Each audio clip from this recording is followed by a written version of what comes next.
Այստեղ էիք, բարեցես։ Չէ, ցավոք սրտի մի փակ քանի րոպե ուշացա։ Բայց երևի տեսել եք տեսանյութ։ Աղապետի մասնակցության դեպք։ Օ,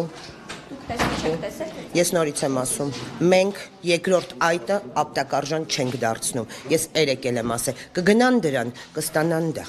Վերջ, ասելու բան չունեմ։ Իրենք դրթում են, այսինքն գան մեզ որևիցե ձև հայհոյեն, գան մեզ որևիցե ձև խփեն, ու մենք տենց ասենք մի հատ էլ այս այտին խփեք, ոչ, մեր հետ լեզվով չեն կարող խոսել։ Ես հուսով եմ, որ կհարուցվի սադրիչների դեմ այո քրեական գործեր։ Սա պետություն է, սա պետության դեմ է, եւ այս պետությունը վերջապես պետքա թափ տա։ Մենք պետություն չենք կորցնելու։ Սենց մարդիկ, սա ժողովրդավարություն չի, սա խոսքի ազատություն չի, սա արդեն անցում է բոլոր թույլատրելի սահմանների։ Այս լեզուները խոսքի ազատություն չի, այս լեզուները շակերտների մեջ մի քիչ պետքա կտրել, որ իմանան որն է խոսքի ազատությունը ու որն է ամենաթողությունը։ Պետքա այդ երկուսը վերջապես սկսի այս երկրում տարանջատվել։ Խոսքի ազատություն եւ ամենաթողություն։ Այս ամենաթողության դեմը վերջապես պետքա առնվի պետական մակարդակով։